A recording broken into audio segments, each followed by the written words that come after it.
Les habla Pocho Salcedo y hoy conversaremos sobre el arte de hacer guerra en el contexto de la cambiante naturaleza de los conflictos armados en esta segunda década del siglo XXI. Después de escuchar a nuestro invitado, muy posiblemente no veremos batallas y campañas bélicas de la manera tradicional. Damos la bienvenida a nuestra audiencia en el Cono Sur y a todos aquellos que nos acompañan de costa a costa en los Estados Unidos, en Hawái y en Puerto Rico. Una vez más, invitándolos desde el Estudio 3 aquí en Nueva York a un tiempo de respuestas significativas a esas preguntas que a menudo nos hacemos.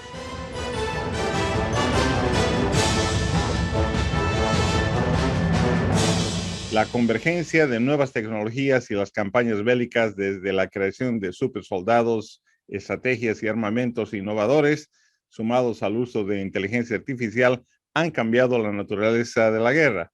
Los conflictos no son menos letales, más bien lo contrario. La innovación es vista en los campos de batalla tradicionales hasta que se libra no solamente en el campo tradicional, pero más allá. Hoy con nosotros, desde Ginebra, Suiza, un experto de clase mundial, el doctor Jean-Marc Rickley. Dr. Jean-Marc Rickley, welcome to the show. Thank you. Thank you for having me. Dr. Jean-Marc Rickley is the head of Global and Emerging Risks at the Geneva Center for Security Policy, GCSP, in Geneva, Switzerland. He is the co-chair of the NATO Partnership for Peace Consortium Emerging Security Challenges Working Group and a senior advisor for the AI, Artificial Intelligence, initiative at the Future Society. He is also a member of the IEEE Global Initiative on Ethics of Autonomous and Intelligent Systems and represents the GCSP in the United Nations in the framework of the Governmental Group of Experts on Lethal Autonomous Weapons Systems, LAWS. He is a member of the Advisory Board of Tech4 Trust, the first Swiss startup acceleration program in the field of digital trust and cybersecurity. In 2020, he was nominated as one of the 100 most influential French-speaking Swiss by the Swiss newspaper Le Temps. In general terms, how has the nature of war changed in, let's say, 21st century compared to 50 years ago? What is intrinsically different now in the character of war and between nation states? That's a good question. So you have to differentiate between the character of war and the nature of war. So the character of war refers to the way we fight wars and how it is evolving over time. The nature of warfare is about why people wage wars, and therefore these are two different issues. While the character of war is considered as constantly evolving, the nature of war is not. But we can discuss also the changing nature of warfare maybe in the end. So in terms of the character of war, war is influenced by many factors. Obviously, the socio-political factors, economical factors, but a factor that is also very important is technology. And what we are witnessing over the last 20, 30 years is how technology is impacting the way war are being waged, especially because technology now is increasingly distributed among actors, and so it means that non-state actors as well as individuals can potentially have access to means that are very disruptive. And so over the last 20 years, for instance, with the rise of terrorism, we have seen that, an organization like the Islamic State was the first organization who understood how to weaponize social media. And the way they did that basically was by using a doctrine that was developed in the 90s in the United States called shock and awe. Shock and awe was applied in 2003 against the regime of Saddam Hussein in Iraq. And the idea is if you go against your adversary, you go full force in order to shock your adversary, and then he will collapse. Obviously, the Islamic States did not have the similar means as the US military, but what they did was to combine hyperviolence through hyperviolence that was displayed in videos of decapitations and others execution with the virality of social media. And so basically, at the end, in 2014, 2015, you've seen lots of these videos, very gruesome videos of the Islamic State being broadcasted on social media.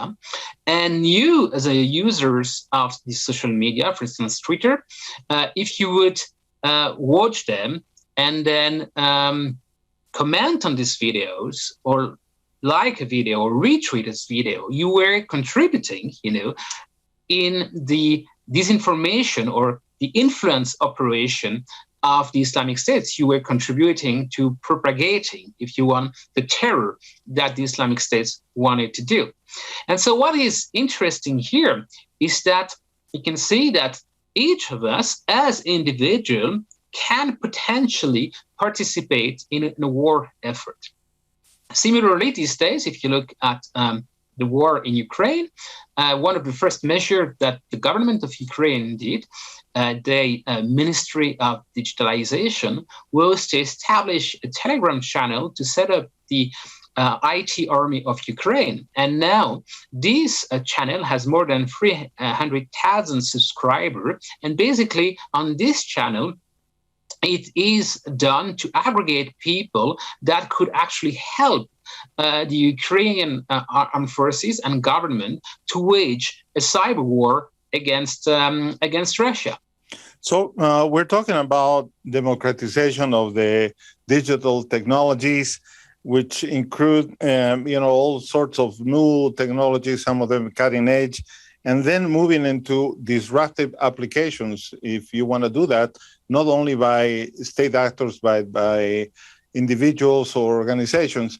So as technology develops and also intersects with warfare, we are in a world that will be never ending, because everybody will have access to some of that technology or to very sophisticated technology. So yeah, you're right. So each of us can have access to this technology, and it's not just high-tech technology that matters, but it's also low-tech technologies. For instance, in 2003, so when the United States invaded Iraq, what we've seen that the U.S. armed forces suffer a lot of loss in terms of materials and attacks through IEDs, so improvised explosive devices. And these IEDs were originally built by using, for instance, cans filled with nails, with explosive, and then they would be detonated using a very old-fashioned mobile phone. So here basically you have an example of a combination of different technology that could have a disruptive impact on the battlefield. And the U.S. armed forces took a certain time to basically adapt also the vehicle to actually neutralize this threat. So here you have, anybody having access to different types of technology, and increasingly everything can be weaponized, And one of the reasons for this is that we increasingly translate, if you want, a physical environment into a digital environment, and therefore more of our interaction are through digital devices or in the digital sphere. And so, as such, once you are able to manipulate this domain, enter this domain, or try to conduct operation is in this domain, then you can influence people. We're talking a lot these days about metaverses, for instance, the idea of creating a world that is based on augmented and virtual reality. So basically, instead of just interacting on social media, increasingly we'll be able to enter a virtual world where we will have the same kind of interaction, but with the sense of touch, of smell, that is added to this in a 3D setting. And so this increasingly immersive environment could lead, to avenues for massive disinformation. And think about, for instance, the Cambridge Analytica scandal in 2016 that was based on profiling people based on their digital footprint on social media. And so basically, once the company was able to extract this kind of information, the company was able to identify your psychological profile and send you very targeted ads that basically would resonate with your belief and be able to orientate the way you think. That was 2016. And you were not in an immersive environment. Now think about a totally immersive environment where you would spend, 10, 12 hours per day in this immersive environment. Maybe for people like you and I of a certain age, we will say, well, I'll never do that. But if you look at kids, okay, kids are used to play games, video games, and these metaverses will be built on ecosystem that resemble video games, and therefore for them the transition will be completely natural into that kind of environment. Now think about a person that would spend half of his day in that kind of environment, and suddenly you end up having a similar project as Cambridge Analytica, but instead of just being able to send you some message, they are able to frame a virtual reality that would resonate with what you think or what you believe, and this virtual reality would then be able, to steer you in a certain direction. Well, it looks sci-fi for now, but at the pace at which technology develops, and if we look back at what has happened in the past, this is a possible future that we shouldn't, from the beginning, exclude, because it is very likely that things like this might develop if we are not very careful in building this technology with security in mind, and what we call security by design, and also we should focus on responsible innovation. So trying to think this third order of magnitude effect of that kind of technologies. How has it changed the pace of the conduct of war, and especially the attitude of the combatants on the field? Because you don't need to be at the place where the action is taking place. You can do remotely, use a drone, or direct your troops. So how is it changing from the point of view of the soldiers, the ones running the war? Well, you have to differentiate, from the infantryman and the drone pilot. Infantrymen for now still have to be on the battlefield. So they need to occupy the terrain, and you can see that in Ukraine, in Nagorno-Karabakh, in Syria, you still have to be there.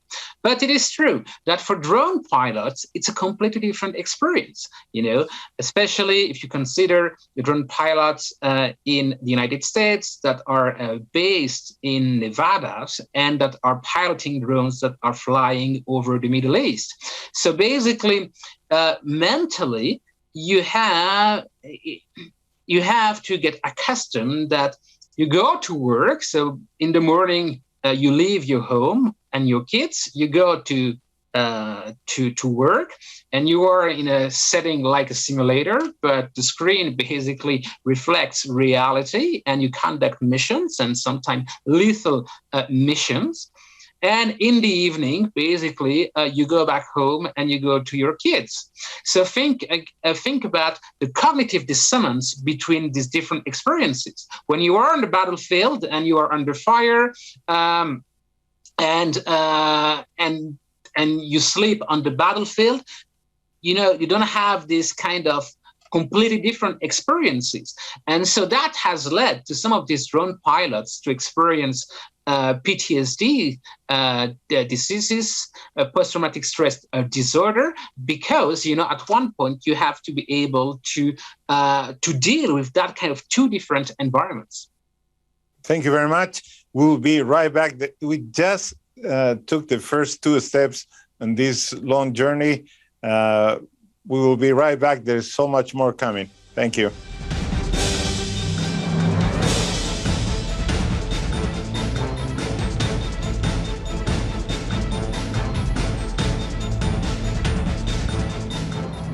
I would like to start with the pace technology is moving.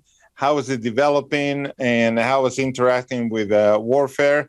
Are there some examples of what is happening today that perhaps we didn't foresee 10 years ago, 5 years ago, in the way that we wage war? We were talking off camera about deep fakes and so on. Tell us a little bit about it. Yeah, it's a very good example, and also very illustrative at the pace of which technology evolves and the challenges it represents for policymakers or military planners.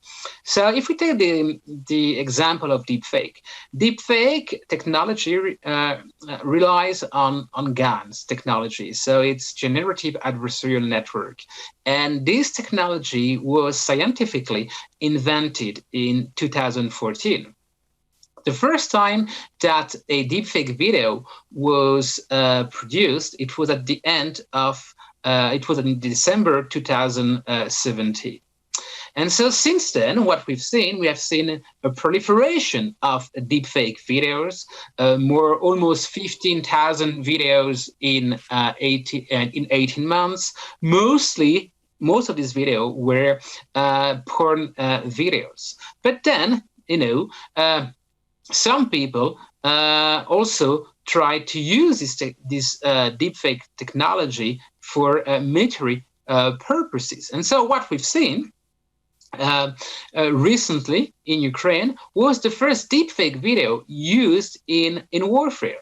Basically, the Russian produced a deepfake video of President Zelensky asking to the Ukrainians to drop their arms and surrender. And so fortunately for the Ukrainians, the video was badly done because it was only the face of President Zelensky that was deepfake, not his body. But so if you think about that, and you're military planners, and we ask you to think about, how will you wage war in 10 years from now?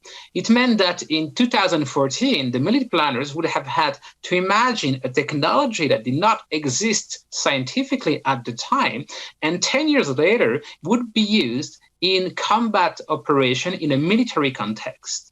And so this is just an illustration of how fast technology can develop and how it can actually be repurposed. The example also of the Javelin missiles that have rendered very powerful pieces of armor like tanks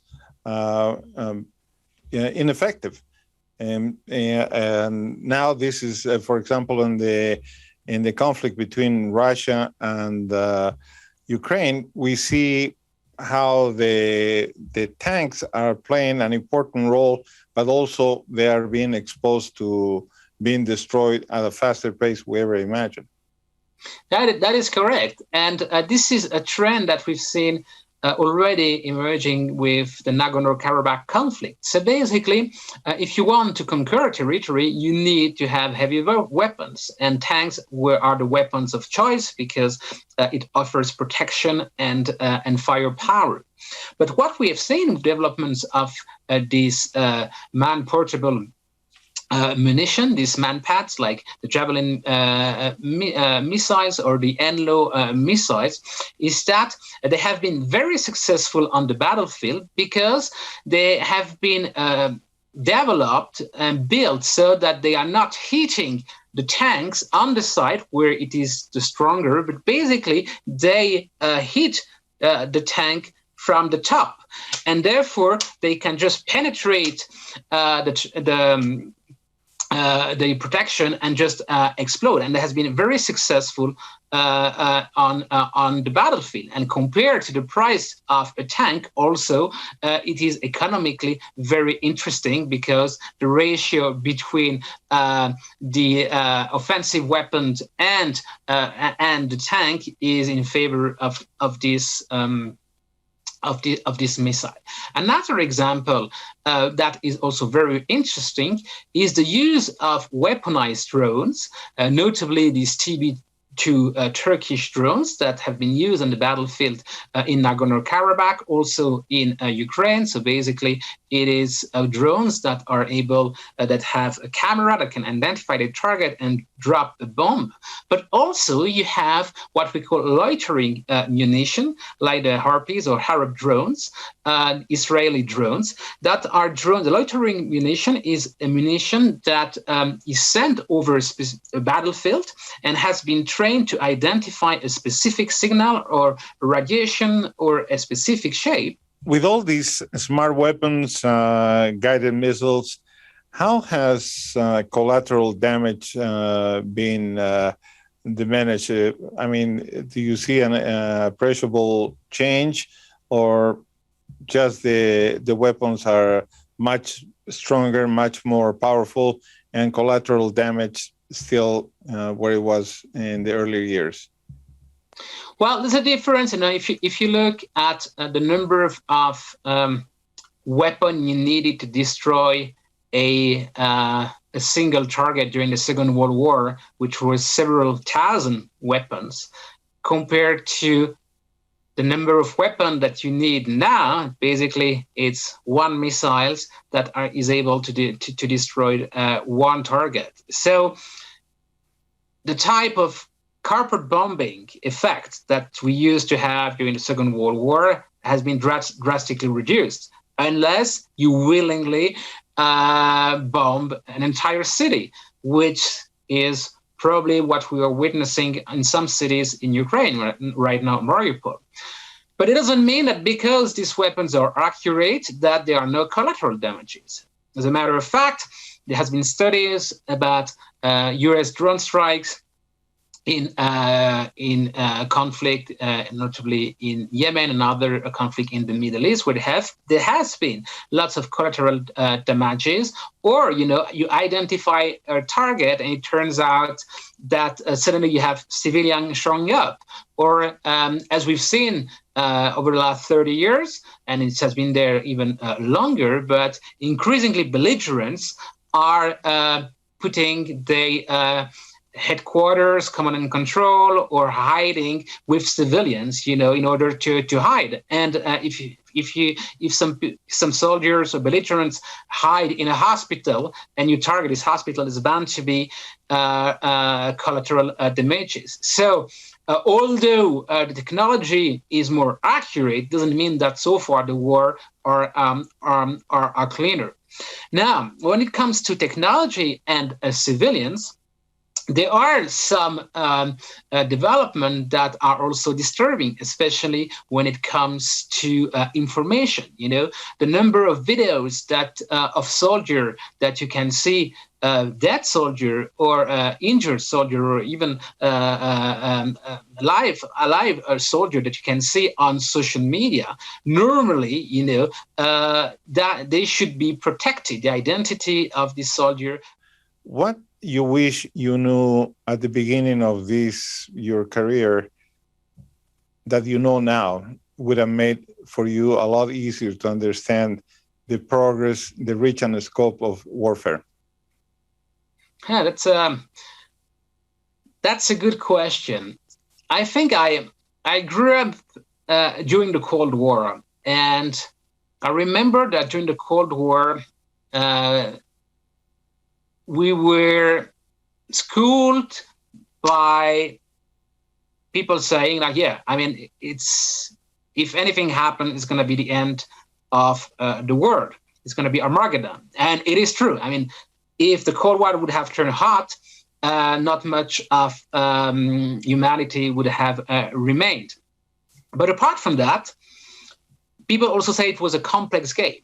Now, if you look back to the dynamics that you had during the Cold War, which was basically two superpowers fighting and competing with each other, the dynamics were quite simple and quite easy to understand. If you want, the grammar of war was easy to understand. Nowadays, it's much more complex because not only do you have more states that have access to power, but increasingly also individuals and non-state actors. And so the security equation that used to be during the Cold War reduced to two superpowers. Immediately after the Cold War, it was even one superpower, and then it has become multipolar, and now it is increasing to a level that potentially, all of us on Earth, almost 8 billion peoples, could have a strategic impact on international affairs, could have a disruptive impact, because we have access to this kind of technology.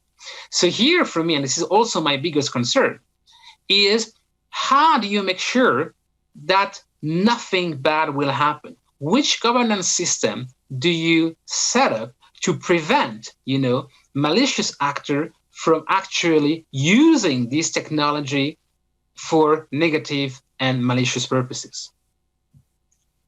Dr. Jean-Marc Rickley, thank you very much. It's been a real pleasure and an honor to have you on the show. I hope to have you back sometime soon. Thank you very much for having me, and anytime you want.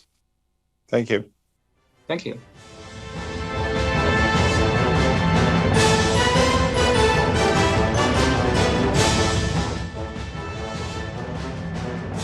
La tecnología en sí no es ni buena ni mala, lo que hacemos con ella es lo que hace la diferencia. En el caso de la ejecución de estrategias de guerra, la tecnología se está incorporando a pasos agigantados, expandiendo el campo de batalla más allá de la confrontación de dos ejércitos en una zona geográfica. También ha hecho la lucha más letal y destructiva.